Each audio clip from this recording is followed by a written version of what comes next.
Unacademy. Let's crack it. नमस्कार दोस्तों, pathfinder पर आप सभी का स्वागत है। मेरा नाम है निधि। आशा करती हूँ आप सब बहुत अच्छे हैं, अपना बहुत अच्छे से ध्यान भी रख रहे हैं। दोस्तों, आज हम बात करने वाले हैं एपेक के बारे में, यानी एशिया पैसिफिक इकोनॉमिक कोऑपरेशन। जब हम एशिया पैसिफिक रीजन की बात करते हैं, जब भी एशिया हम सुनते हैं शब्द का मतलब ये एशिया रीजन की बात हम करते हैं, तो भारत उसका मेंबर होना स्वाभाविक सा लगता है कि भारत अपने आप में एक बहुत इम्पॉर्टेंट पार्ट है इस पूरे रीजन का। लेकिन भारत एपेक का पार्ट नहीं है। भारत इस एशिया पैसिफिक इकोनॉमिक कोऑपरेशन का हिस्सा नहीं है। तो क्या कारण है कि भारत इसका सदस्य नहीं है? आज के सेशन में हम जानने का प्रयास करेंगे कि क्यों भारत इसका मेंबर नहीं है। साथ ही एपेक को समझने की कोशिश करेंगे, क्या है ये फोरम, किस तरह से काम करता है, क्या इसके उद्देश्य हैं और क्यों इसके बारे में आज हम चर्चा कर रहे हैं। शुरुआत करते हैं with the news headline. What is APEC and why India is not a member? Bharat इसका सदस्य क्यों नहीं है? बट बिफोर मूविंग फॉरवर्ड, मेरा छोटा सा इंट्रोडक्शन है यहाँ पर, आप देख सकते हैं। आप मेरे साथ कनेक्ट करना चाहते हैं तो इस टेलीग्राम चैनल के माध्यम से कनेक्ट कर सकते हैं दोस्तों। किसी भी डाउट, क्वेरी, कन्फ्यूजन के लिए, या अगर आप सिर्फ कनेक्ट करना चाहते हैं किसी भी वजह से, आप मुझसे कनेक्ट कर सकते हैं इस प्लेटफॉर्म के थ्रू, इस टेलीग्राम चैनल के थ्रू। इसके अलावा अगर आप अनअकैडमी का सब्सक्रिप्शन लेना चाहते हैं तो उसके लिए आपको यूज़ करना होगा मेरा code ND10 to avail the best discount available. Unacademy का एक सेंटर बहुत ही जल्दी शुरू होने वाला है प्रयागराज में, जहां से आप अपनी यूपीएससी की जर्नी शुरू कर सकते हैं अनअकैडमी के साथ। एडमिशंस ओपन है इसके लिए for the batch, for foundation batch of 25-26। Batch शुरू हो रहा है 15 दिसंबर से। एनरोल आपको करना है 30 नवंबर से पहले। केवल 14-15 दिन बचे हैं, अभी जाकर एनरोल कर लीजिए। और पहले 100 स्टूडेंट्स को मिलने वाला है 40% का अर्ली बर्ड ऑफर भी, यानी 40% आपको डिस्काउंट मिलेगा आपकी फीस में। इस संबंध में आप कोई भी और इन्फॉर्मेशन लेना चाहते हैं तो आप सीधे सेंटर भी जा सकते हैं, एल्स आप इस फ़ोन नंबर पर भी कॉन्टैक्ट कर सकते हैं टू रिजॉल्व योर डाउट्स। चलिए बात करते हैं न्यूज़ की। तो दोस्तों, इस समय पूरे विश्व भर की जो अटेंशन है वो ड्रॉ हुई है टुवर्ड्स द मीटिंग जो कि होगी बिटवीन यूएस प्रेसिडेंट जो Biden and Chinese president Xi Jinping during the epic forum, जो होने वाला है सैन फ्रांसिस्को में। Epic Asia Pacific economic cooperation. अब ये क्यों ऐसा हुआ है कि पूरे विश्व भर की जो नजरें हैं वो इस मीटिंग पर आकर टिकी हैं? क्योंकि दोनों ही राष्ट्र, यानी चाइना और यूएसए, कोशिश कर रहे हैं अपने आपसी जो जियो इकोनॉमिक टेंशन हैं उनके बीच में उसको डीएस्केलेट करने की, उसको एक तरह समझौते पर आने की कोशिश यहाँ पर की जा रही है। अगर मैं भारत की तरफ से रिप्रेजेंटेशन की बात करूं तो भारत की तरफ से रिप्रेजेंट करेंगे पीयूष गोयल जी, जो कि यूनियन मिनिस्टर हैं। वो अटेंड करने वाले हैं इसको इन दी यूएस। ठीक है।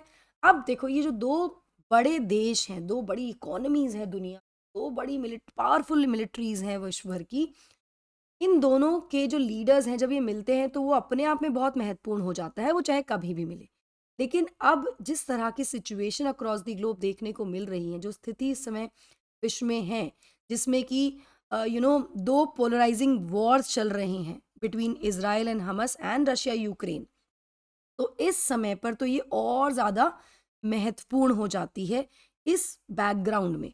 इसके साथ साथ मैं आपको बता दूं कि इन दोनों ही राष्ट्रों की जो रिलेशनशिप्स हैं, यानी चाइना और यूएसए की रिलेशनशिप्स हैं, इनमें कहीं ना कहीं खटास भी आई है, समस्याएं भी हुई हैं, टेंशन्स भी हुई हैं, because of the Taiwan issue, trade tensions और सैंक्शंस जो एक दूसरे पर इन्होंने लगाए हैं। इस सब के बीच में ये मीटिंग काफ़ी ज़्यादा महत्वपूर्ण हो जाती है। और कौन अटेंड करने वाला है इस समिट को? तो यहाँ पर होंगे जापान के प्राइम मिनिस्टर फ्यूमियो किशिडा, कनाडा के प्राइम मिनिस्टर जस्टिन ट्रूडो और इंडोनेशिया के प्रेसिडेंट जोको विडोडो। अब रशिया की अगर मैं बात करूं तो रशिया ने जब से यूक्रेन को इन्वेड किया 2022 में, तब से व्लादिमीर पुतिन जो है उन्होंने किसी भी मेजर इंटरनेशनल समिट में पार्टिसिपेट नहीं किया है।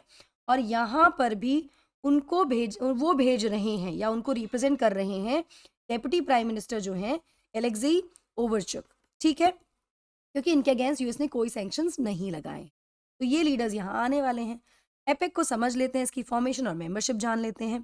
तो एशिया पैसिफिक इकोनॉमिक कोऑपरेशन जो है ये एक रीजनल, मतलब क्षेत्रीय आर्थिक फोरम है, इकोनॉमिक फोरम है, जिसकी जो फाउंडेशन है, जिसको फॉर्म किया गया था 1989 में। इसमें 21 सदस्य हैं इस ग्रुप में, अक्रॉस दी ग्लोब मैं कह सकती हूँ। लेकिन इंडिया इसका सदस्य नहीं है, भारत इसका मेंबर नहीं। इस ग्रुप का उद्देश्य क्या है भाई? इसका उद्देश्य है कि वो ये जो पूरा ग्रुप है ना, ये चाहता है कि वो लेवरेज करे जो भी ग्रोइंग इंटरडिपेंडेंस है इस एशिया पैसिफिक रीजन में। ये जो आसपास के जो मतलब पूरा जो जो एरिया है, जो रीजनल कोऑपरेशन है आपस में या इंटरडिपेंडेंस है, उसको लेवरेज किया जाए और साथ-साथ रीजनल इकोनॉमिक इंटीग्रेशन के थ्रू यहाँ के जो रहने वाले लोग हैं इस रीजन में, उनके लिए भी ग्रेटर प्रॉस्पेरिटी क्रिएट की जाए, मतलब उनको और संपन्न बनाने का प्रयास किया जाए आपसी समझौते से, आपसी सहमति से, आपसी समर्थन से, है ना? अगर मेंबरशिप की बात करें तो 21 मेंबर्स हैं फिलहाल। These are the member countries, you can see. ये पूरा रीजन जो है ये आप देख सकते हैं, ये इसके मेंबर राष्ट्र है। ठीक है, ये सब देश इसका हिस्सा हैं। भारत इसका हिस्सा नहीं है दोस्तों। ना फोकस क्या है एपेक का? एपेक का फोकस हमेशा से ट्रेड और इकोनॉमिक इश्यूज पर रहा। ट्रेड, आपसी जो व्यापार है उसके संबंध में, या जो आर्थिक मुद्दे हैं उन पर इसका मेन फोकस रहा है। इसी के चलते ये अपनी जो देश हैं, जो मेंबर कंट्रीज हैं, उनको इकोनॉमीज की तरह मतलब रेफर करते हैं। ये इकोनॉमीज मानी जाती है, ठीक है, क्योंकि इकोनॉमिक कोऑपरेशन पर काम कर रहे हैं।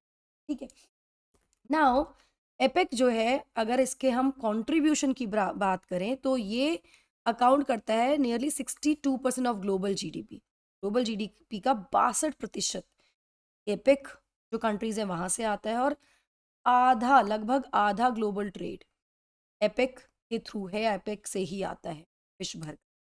अगर इसके ऑपरेशंस की बात करें तो एपेक ऑपरेट करता है on the basis of non binding commit, मतलब किसी पर भी बंदिशें नहीं हैं, किसी को भी ऑब्लिगेशन नहीं है कि आपको फॉलो ही करना है।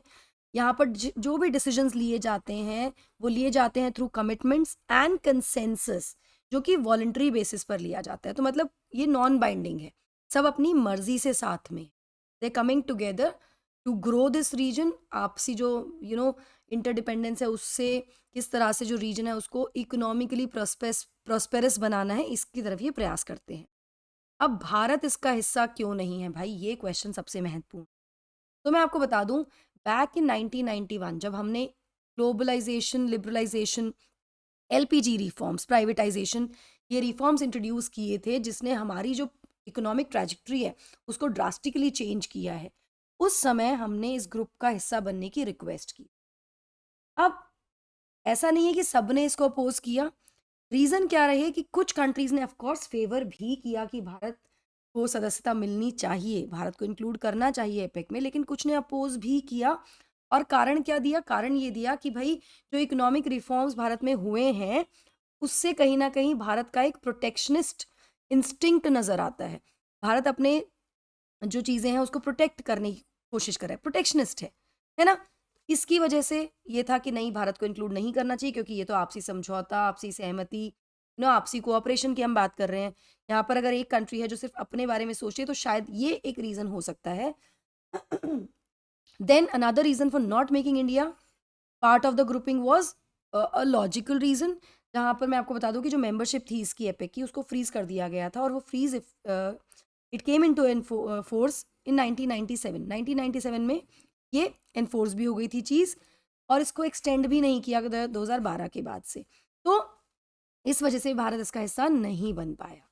नाउ अब अगर हम एपेक समिट 2023 की बात करें तो उसका उद्देश्य क्या है? उसका प्रमुख उद्देश्य क्या होगा? हर जो समिट होता है, जो मीटिंग्स होती हैं, जो फोरम्स होते हैं, उनका कोई ना कोई थीम होती है, कोई ना कोई उद्देश्य के साथ वो मिलते हैं। तो इस बार का जो उद्देश्य है, जो थीम है सॉरी, वो है creating a resilient and sustainable future for all. सभी के लिए रेजिलिएंट और सस्टेनेबल फ्यूचर क्रिएट करना। यहाँ पर ये भी कहा गया है कि समिट का उद्देश्य है it aims for an interconnected, innovative and inclusive region. तो एक ऐसा क्षेत्र तैयार करना जो इंटरकनेक्टेड हो, इनोवेटिव हो, इंक्लूसिव हो, ऐसा एक रीजन हम तैयार करें। इसके साथ साथ एडवांस करें a free, fair and open economic policy agenda, जो कि बेनिफिट करे यूएस वर्कर्स, बिजनेसेस और फैमिलीज को, उन सभी के लिए। मतलब ओवरऑल जो अब यूएसए में हो रहा है, तो यूएस ऑब्वियसली अपने जो वर्कर्स हैं, फैमिलीज हैं, बिजनेस प्रमोट करने की तरफ बात, ठीक है, along with the other countries region. Now अब 2021 तक, वाई दिस इज इम्पॉर्टेंट, क्योंकि 2021 तक एपिक मेंबर्स में 7 जो मेंबर्स थे एपिक के, वो यूएसए के टॉप 10 ट्रेडिंग पार्टनर्स में थे। मतलब एपिक देशों में से 7 देश यूएसए के 10 टॉप ट्रेडिंग पार्टनर्स का हिस्सा थे।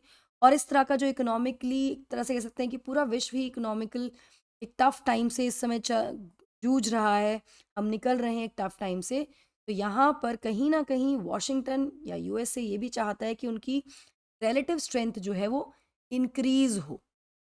ठीक है, इसके साथ साथ एक प्रमुख मुद्दा ये भी है यहाँ पर दोस्तों, कि जब जो बाइडन से पूछा गया कि भाई आपका जो बातचीत होगी जिनपिंग से, उसके क्या मायने हैं, वो उसमें आप क्या अचीव करना चाहते, तो उनका कहना था that he wanted to get back on a normal course of corresponding, जैसे पहले होता था, जैसे इन दोनों देशों के बीच में आपसी संबंध पहले थे, कि भाई कुछ हुआ है तो एक फ़ोन उठाया और बात कर ली कि भाई कुछ क्राइसिस तो नहीं है, क्या है, उसको कैसे रिजॉल्व करना है। और साथ साथ ये भी इंश्योर करना कि जो इनकी मिलिट्रीज हैं वो आपस में मतलब उनके they have still have contact. Taiwan के बाद काफ़ी ज़्यादा यहाँ पर देखा गया कि बहुत एक बड़ा गैप भी आया था, तो कहीं ना कहीं उसको रिजॉल्व करने की कोशिश यहाँ पर देखी जा रही है यूएसए की तरफ से। So that will be all, guys. I hope you like the session. Do not forget to like, share and subscribe to the channel, and also hit the bell icon so that you get notified about the latest updates. Description box में Google form है जिसको आप fill कर सकते हैं, और a lot of थोड़ा सा हमारे लिए एक थोड़ी important महत्वपूर्ण जानकारी है, किस तरह का content आप चाहते हैं, and all those things. So that will be all from my side. God bless you. Take care. Bye bye. Unacademy. Let's crack it.